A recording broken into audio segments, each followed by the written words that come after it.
Al Qaeda ने तालिबान को जीत पर दी बधाई। बधाई संदेश में कश्मीर को मुक्त कराने का किया आह्वान।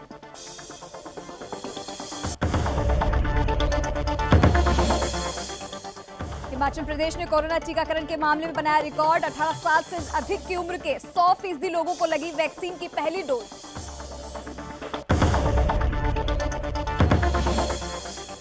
बरेली में पुलिस चौकी के सामने उपद्रवियों ने की छत्रपति शिवाजी महाराज की मूर्ति तोड़ने की कोशिश। हिंदू संगठनों ने पुलिस के खिलाफ की नारेबाजी।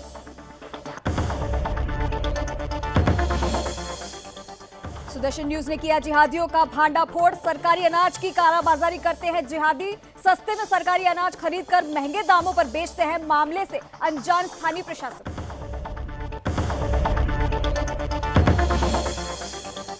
दिल्ली सहित उत्तर प्रदेश में झमाझम बारिश से सुहाना हुआ मौसम। बारिश से कहीं राहत तो कहीं जल भराव से परेशान हुए लोग।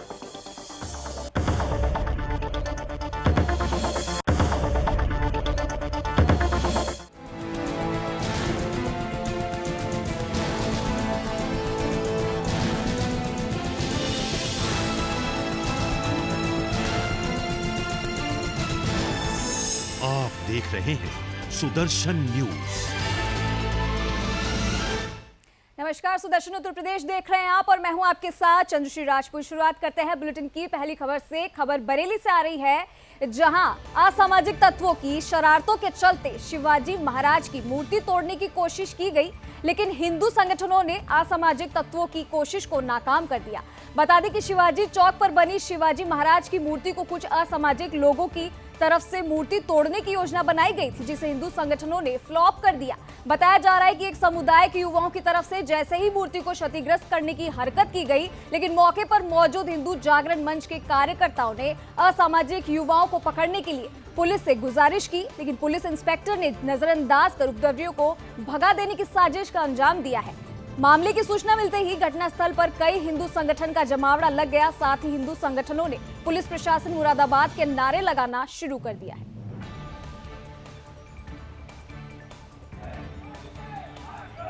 पूरा मामला ये है हमारे हिंदुओं की आस्था, हमारे समाज की आस्था की, हमारे नायक ये अपने महाराज छत्रपति शिवाजी जी की मूर्ति पर एक गलत कार्य किया। ईंटें ला दी गई इनके ऊपर, इनके साथ गंदगी की गई इनके साथ, और पुलिस प्रशासन 5 मीटर की दूरी पर बैठा हुआ है और ये बिल्कुल आंख बंद करके क्या बैठा हुआ है, या ये मिली भगत बोलेंगे इसको क्या बोलेंगे? किन ने किया सर ये पुलिस इंस्पेक्टर प्रेमनगर थाना भी यहाँ पे मौजूद थे, उनके सामने ये कार्य किया गया। हमारे कार्यकर्ताओं ने जब बोला, उनके ऊपर धमकियां उसको दी गई, कार्रवाई के हमको संदेश देते हैं। ये है हमारे समाज के रक्षक, जिनके ऊपर हम रात दिन सोते हैं नींद से। और अब खबर यूपी के बिजनौर से है, जहां चांदपुर में जिहादियों की तरफ से चलाए जा रहे सेक्स रैकेट का पत्रकार ने भांडाफोड़ कर दिया है, जिसके बाद बौखलाए जिहादियों ने पत्रकार को ही जान से मारने की धमकी दे दी, जिसके बाद जिले के पत्रकारों में आक्रोश फैल गया है। साथ ही पीड़ित पत्रकार ने मामले की शिकायत थाने में की, लेकिन इस मामले पर कोई कार्रवाई नहीं की गई। इसी कड़ी में ऑल इंडिया पत्रकार एकता संगठन के बैनर तले बिजनौर कलेक्टर परिसर में कई दर्जन पत्रकार और अधिवक्ता इकट्ठा हो गए और पीड़ित पत्रकार को इंसाफ दिलाने के उद्देश्य से पत्रकारों ने एसपी और डीएम से मुलाकात की। फिलहाल मामले में एसपी ने कार्रवाई का आश्वासन दिया है। मंडल श्रीमान पुलिस अधीक्षक महोदय से मिला है और उन्होंने हमारी बातों को बड़ी गंभीरता से समझते हुए और थाने को भी आदेश किया है। अब जो एक मुकदमा 384 का पहले लिखा गया था, अब एक मुकदमा जो है एसपी साहब ने आदेश करा है कि जो इन्होंने सोशल मीडिया पे जो इनके खिलाफ जो दुष्प्रचार किया है, जिससे इनकी रहमान की जो छवि धूमिल हो रही है और 2 एडवोकेट और हैं उनके खिलाफ उनकी भी छवि धूमिल की है, तो एक मुकदमा आईटी सेल और अन्य जो इनकी मानहानि हुई है उसके संबंध में मुकदमा जो है गिरफ्तार के लिए लिखा जाएगा, उसको गिरफ्तार किया जाएगा। ये शाहिद अली खां राजोपुर बहमन थाना चांदपुर का है, जितने सेक्स रैकेट बना रखा है और कुछ महिलाओं के सहारे से ये सीधे साधे सम्मानित लोगों को उनके जाल में फंसाकर उनकी अश्लील वीडियो बनाता है और तब ये अवैध वसूली करता है। इसके बारे में आज चांदपुर से कुछ पत्रकार बंधु आए थे, जिन्होंने इस आशय का एक ज्ञापन पुलिस अधीक्षक महोदय को दिया था। इस पत्रकार के विरुद्ध पूर्व में भी अभियोग पंजीकृत है, उसमें विवेचना जारी है। जो आज और अन्य तथ्यों के बारे में अवगत कराया है आप लोगों ने, उसके संबंध में भी गहराई से जांच करा के सीओ साहब से समुचित उसकी प्रभावी कार्रवाई की जाएगी। और अब खबर बुलंदशहर से है, जहां कोर्ट ने 11 साल बाद पुलिसकर्मी के हत्यारों की सजा सुनाई है। बता दें कि गौ तस्करों ने गौवंश से भरी हुई गाड़ी से पुलिस बैरियर को तोड़कर पुलिसकर्मी महेंद्र दत्त गौतम की गाड़ी से कुचलकर हत्या कर दी थी। वहीं ये मामला कोर्ट में चल रहा था, जिस पर कोर्ट ने अपना फैसला सुनाते हुए आरोपियों को सजा देने का ऐलान किया है। ADGC crime Veerpal Singh, ADJ 15, जनपद न्यायालय बुलंदशहर में तैनात हूँ। यहाँ पर जो घटना 9/2/2010 में चोला चौकी क्षेत्र में घटी थी, जिसमें गौवंशों को गाड़ी टाटा 407 में भरकर मुलजिम योगिंदर, धर्मेंद्र आदि और बहुत मुलजिमान लेकर आ रहे थे और पुलिस पार्टी ने चोला चौकी क्षेत्र में बैरियर लगाकर इनको रोकने का प्रयास किया, तो इन लोगों ने बैरियर तोड़ते हुए पुलिस पार्टी पर गाड़ी टाटा 407 को चढ़ा दिया, जिसमें सरकारी जीप का चालक महेंद्र दत्त गौतम गाड़ी के नीचे घसीटता हुआ 25-30 मीटर तक चला गया। पुलिस पार्टी जो बची थी वो पीछे भागी इनके, तो ये लोग गाड़ी को बहुत तेजी से ले गए और महेंद्र दत्त गौतम को निकाला। ये मुलजिमान योगिंदर, धर्मेंद्र और इनके साथ और मुलजिम थे, वो गाड़ी छोड़कर। और अब खबर यूपी के चंदौली से है, जहां एक निजी अस्पताल में डॉक्टर के चैम्बर में कमीशन खोरी का मामला सामने आया है। बता दें, डॉक्टर के चैम्बर में ही बाहरी पैथोलॉजी कर्मियों से आज कमीशन खोरी के चक्कर में डॉक्टर टेस्ट करवाते हैं और पैसों का हेरफेर करते हैं। सूत्रों की माने तो कमीशन खोरी का ये गोरख धंधा बड़े पैमाने पर चलता है। अस्पताल के आसपास के पैथोलॉजी सहित मेडिकल स्टोरों पर डॉक्टरों की मिली भगत से ये तेजी से फल फूल रहा है। वहीं मामले में पत्रकार ने मुख्य चिकित्सा अधिकारी से बातचीत की, जिसके बाद चिकित्सा अधिकारी ने कार्रवाई का आश्वासन दिया है।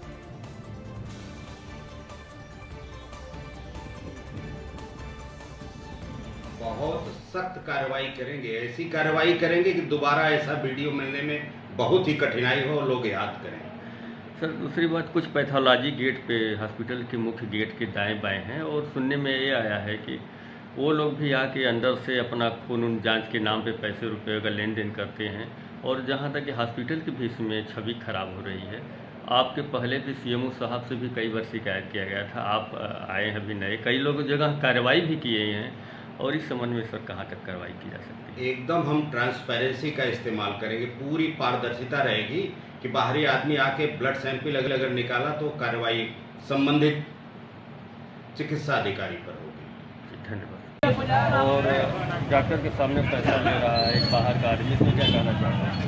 इसमें तो कहना हम भैया ये चाहेंगे कि हम लोगों को सौभाग्य की बात है, पंडित कमलापति जी ने इतना बड़ा हॉस्पिटल हम लोगों के व्यवसाय के लिए किया था, लेकिन आज के डेट में यहाँ के कर्मचारी और डॉक्टर जितने भी अगल बगल के मेडिकल पैथोलॉजी हैं, सारे लोग एक यूनिटी बना करके जो एक रैकेट चलाते हैं और पैसा का लेन देन करते हैं और कमीशन पर दवा लिखते हैं। यहाँ जो भी दवा बिकती है सब गणेश मार का दवा बिकती है। कोई जांच भी बाहर से लिखा जा रहा है और यहाँ के मरीजों को परेशान किया जा रहा है, इस सब सरकार द्वारा सारी सुविधाएं यहाँ पे दी गई है, सरकार द्वारा सारी सुविधाएं दी गई हैं, लेकिन यहाँ के भ्रष्ट कर्मचारी और भ्रष्ट डॉक्टर जो है पैसे के कमीशन के लेकर के यहाँ वहाँ मरीजों को दौड़ा करके कमीशन के काम पर धंधा है। यहाँ जो भी जांच है या दवा है सब गणेश मार का दिया जा रहा है, कोई ब्रांडेड दवा यहाँ नहीं चलती है, सारी दवा जो है सब बाहर से।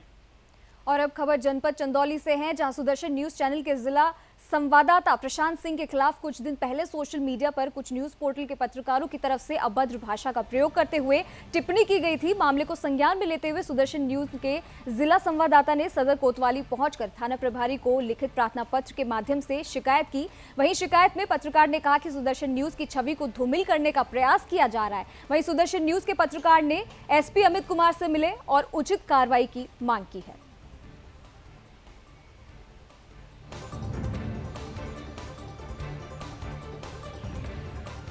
कोतवाली में आए हुए हैं, क्या है मामला? कुछ दिन पहले की बात है, यहाँ पे कुछ पत्रकार चंदौली मुख्यालय पर धरना प्रदर्शन कर रहे थे। उसी संबंध में हम इंटरव्यू लिए थे सादा प्रसाद जी का और उसमें पत्रकारों का भी हम पक्ष रखे थे। इसी संबंध में एक पत्रकार है चकिया का, वो एक ग्रुप में अपशब्द लिखा था तो उसको हम बयान नहीं कर सकते और उसी संबंध में हम चंदौली कोतवाली में मुकदमा दर्ज कराए हैं और उसी पे कार्रवाई करना है और एसपी साहब ने इसमें बहुत ज़्यादा हमारी मदद की है कि ऐसे लोगों पे चिन्हित करके कार्रवाई करना है। इसी संबंध में हम चंदौली को था। और गाजियाबाद में उस समय हड़कंप मच गया जब सिहानी गेट थाना क्षेत्र के राकेश मार्ग पर 5 लोगों को करंट लग गया। बताया जा रहा है कि राकेश मार्ग पर दुकान में लगे टीन शेड के पोल में करंट आ रहा था, जहां से स्थानीय निवासी रोड पर पानी भरे होने के कारण टीन शेड के नीचे से निकल रहे थे। तभी अचानक टीन शेड के पोल में करंट आने के कारण 5 लोगों को करंट लग गया। करंट लगने से स्थानीय लोगों ने 5 को उपचार के लिए निजी अस्पताल में भर्ती कराया है, जहां 4 लोगों की मौत हो गई है, वहीं एक की हालत गंभीर बताई है।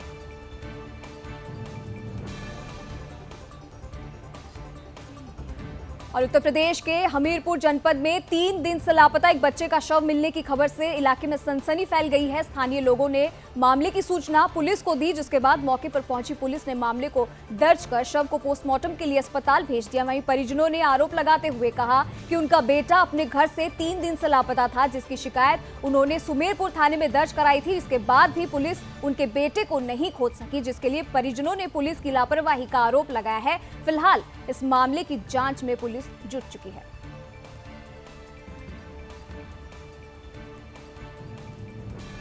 तो वहीं हरदोई में छोटे बच्चे के स्कूल को खोल दिया गया है। बता दें कि कोरोना के चलते सभी स्कूलों को बंद कर दिया गया था, लेकिन अब कोरोना के मामलों को कम होने के बाद यूपी सरकार के आदेश के बाद नन्हे मुन्ने बच्चों का स्कूल खोल दिया गया है। वहीं स्कूल में पहुंचने के बाद बच्चों में काफी उत्साह देखने को मिल रहा है। साथ ही स्कूलों में कोरोना गाइडलाइन और प्रोटोकॉल का पूरी तरह से पालन किया जा रहा है। सभी बच्चों को मास्क और सैनिटाइजर के बाद ही स्कूल के अंदर जाने की अनुमति दी जा रही है। और कानपुर में हैरान कर देने वाला मामला सामने आया है। बता दें कि कर्नलगंज में मकान कब्जाने के लिए एक बेटे ने अपने माता पिता को पीटकर घर से निकाल दिया, जिसके बाद पीड़ित दंपति ने थाने में मामले की शिकायत की, जिसके बाद पुलिस ने मामले को संज्ञान में लेते हुए बुजुर्ग दंपति को घर पहुंचाया और आरोपी बेटे को जेल भेज दिया है।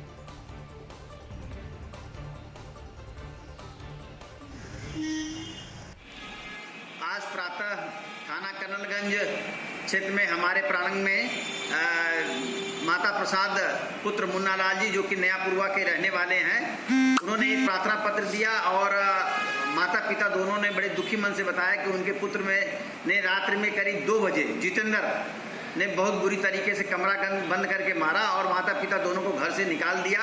अब वो कहाँ जाएं, तो इस उम्मीद से वो थाना कर्नलगंज आए। जैसा कि कमिश्नरेट पुलिस कानपुर नगर इस बात के लिए प्रतिबद्ध है कि बिल्कुल ही बुजुर्ग माता पिता के साथ अगर कोई पुत्र संपत्ति के लिए कोई मारपीटाई करता है या और कोई किसी और कृत्यों के कारण करता है तो उस पर वैधानिक कार्रवाई की जाएगी। मैं एसीपी कर्नलगंज, प्रभारी निरीक्षक कर्नलगंज पूरे फोर्स के साथ तुरंत मौके पर पहुंचा और उनका अभियोग दर्ज करवाया और माता पिता को उनका घर दिलवाया और उनके लड़के जितेंद्र को लाया गया, जिस पर वैधानिक कार्रवाई कर जेल भेजा जा रहा है। और अब खबर यूपी के कानपुर से आ रही है, जब बीते दिन एक महिला की शादी ग्वालटोली थाना क्षेत्र में हुई थी। शादी के बाद महिला के ससुराल वाले महिला से हमेशा दहेज की मांग करते थे। वहीं दहेज नहीं मिलने पर दहेज के लोभियों ने चंद पैसों के लिए नवविवाहिता को छत से फेंक दिया, जिसके बाद पीड़ित महिला के परिवार ने महिला को अस्पताल में भर्ती कराया, जहां महिला की इलाज चल रहा है। वहीं मामले की सूचना पुलिस को मिली, लेकिन बावजूद इसके महिला के ससुराल वाले पीड़ित परिवारों को धमकी दे रहे हैं। फिलहाल इस मामले में अभी तक पीड़ित महिला को न्याय नहीं मिला है। और ललितपुर में डीआईजी जोगेंद्र कुमार जनपद के 1 दिवसीय दौरे पर पहुंचे, जहां उन्होंने पुलिस लाइन सभागार में अपराधों की समीक्षा को लेकर बैठक की है। इस दौरान बिना वर्दी के ही समीक्षा बैठक में कई पुलिसकर्मी पहुंच गए, जिस पर डीआईजी ने नाराजगी जताते हुए उन्हें तत्काल पद से हटाने का निर्देश दिया है।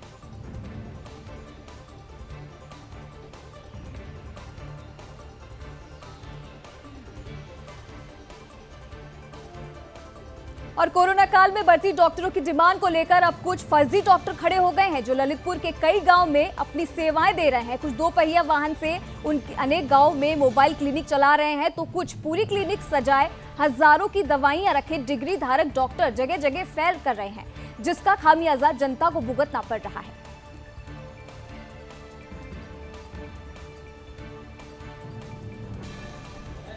अब ये आपके द्वारा संज्ञान में लाया गया है और हम अपनी तरफ से इसमें जांच करवाते हैं और जो लोग गलत पाए जाते हैं उनके विरुद्ध कार्रवाई प्रस्तावित की जाए। सर एक हमने पर्टिकुलर नाम दिया है आपको, शनाख्त पाली में प्रकट करते हैं, इन पे FIR है। इनका जो है जांच करवा लेते हैं क्या स्थिति है। और बीते दिनों गायब हुई नाबालिग लड़की को पुलिस ने बरामद कर लिया है, साथ ही एक युवक को भी गिरफ्तार किया है। दरअसल नाबालिग लड़की के परिजनों ने एक युवक पर अपहरण का आरोप लगाया था, जिसकी शिकायत करने पर भी पुलिस ने छानबीन नहीं की और परेशान होकर परिजनों ने करीब 39 दिन बाद तक प्रदर्शन किया, जिसके बाद पुलिस ने छानबीन कर गायब हुई नाबालिग लड़की को दिल्ली से बरामद कर लिया है।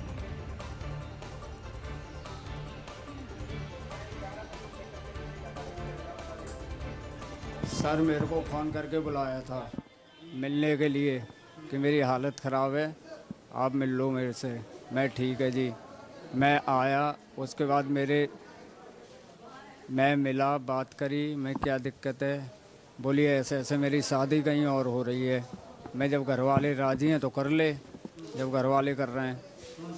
फिर मैं वहाँ से चल पड़ा, फिर वो मेरे पीछे पीछे थी। फिर उसके बाद मैं करीबन 1-1.5 किलोमीटर पैदल चला, वो मैडम मेरे पीछे पीछे थी। फिर मैं टेम्पू में चढ़ा गजरौला वाले में, वो भी चढ़ गई पीछे गजरौला वाले में। फिर गजरौला जाके हम उतरे, मैंने देखा तुम तो घर जा रही थी वापस, बोली मैं आपके बिना नहीं रह सकती। जी मेरा नाम संजय सिंह है, मैं लड़की का पिता हूँ। बिल्कुल लड़की से हमारी बात हुई और उन्होंने बताया कि हम ट्यूशन के लिए जा रहे थे, हमें रास्ते में बहला फुसला करके ये ज़बरदस्ती हमें गाड़ी में बिठा करके ले गया। ये कुछ नहीं बता पा रही है, बच्ची इस समय डरी हुई है और इस तरह से कुछ भी बात बताने को मतलब उसका पुलिस का कोई कहना नहीं है। उन्होंने सुबह मुझे बुलाया था कप्तान साहब ने 10:30 बजे और उन्होंने बताया कि ठीक है आपकी बेटी बरामद हो गई है, लेकिन ये नहीं बताया कि कहाँ से बरामद हुई है। नहीं ऐसा कुछ नहीं अभी तक। आरोपी तो जो कहेगा उसे थोड़ी मान लेंगे। देखिए ये मामला लगभग 8 महीने पुराना है। 10 जनवरी 2021 को जो संजय राघव हैं उनकी नाबालिग बेटी का काशीराम नगर थाना मंझोला से अपहरण कर लिया गया था विष्णु शर्मा द्वारा। तब से उसकी बरामदगी को लेकर पीड़ित परिवार पुलिस अधिकारियों के चक्कर लगा रहा था। वो सब जगह गया, निराश होकर इन्होंने 14 जुलाई से 2021 से यहाँ धरना स्टार्ट किया और तब से आज धरने का 49वां दिन है, 49वां दिन है। कल 50 दिन पूरे हो रहे थे। आज हमारी पुलिस ने नाबालिग बेटी को बरामद कर लिया।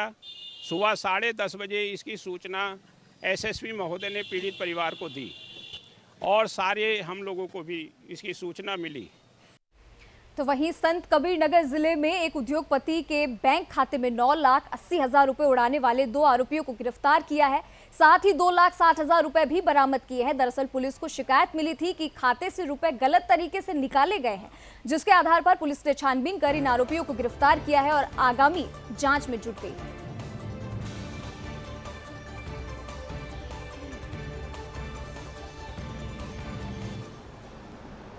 अगस्त को थाना कोतवाली खलीलाबाद अंतर्गत एक बैंक से लगभग 9,80,000 रुपये किसी फ्रॉड के द्वारा फ़ोन करके किसी अन्य खाते में मंगवा लिया गया था। उसको लेके कोतवाली पुलिस द्वारा तत्काल अभियोग पंजीकृत किया गया था। इसमें हमारी सर्विलांस की टीमें, SOG की टीमें लगातार इसको ट्रेस कर रही थी इस पैसे को, और एक काफ़ी चेन इस्टेब्लिश करने के बाद और कड़े परिश्रम के बाद कोतवाली की टीम और हमारी SOG और सर्विलांस की टीम को इसमें सफलता प्राप्त हुई है। इसमें जो 2 अभियुक्त जिन्होंने पैसा विड्रॉ किया था उनको गिरफ्तार किया गया है, क्रमशः अनुज कुमार शर्मा और अजय भारती। इनसे वो ATM भी बरामद किए गए हैं, वो मोबाइल फ़ोन भी बरामद किया गया है जिसमें वो सिम डला था, तथा इनके फर्जी आधार कार्ड और लगभग 2,60,000 रुपये भी इनके पास से बरामद किए गए हैं। इसमें एक पूरे गैंग का खुलासा हुआ है जिसके द्वारा इस प्रकार के फ्रॉड की कार्रवाई की। तो इस बुलेटिन में बस इतना ही। देश और दुनिया की तमाम खबरों के लिए आप देखते रहिए सुदर्शन न्यूज। तब तक के लिए नमस्कार।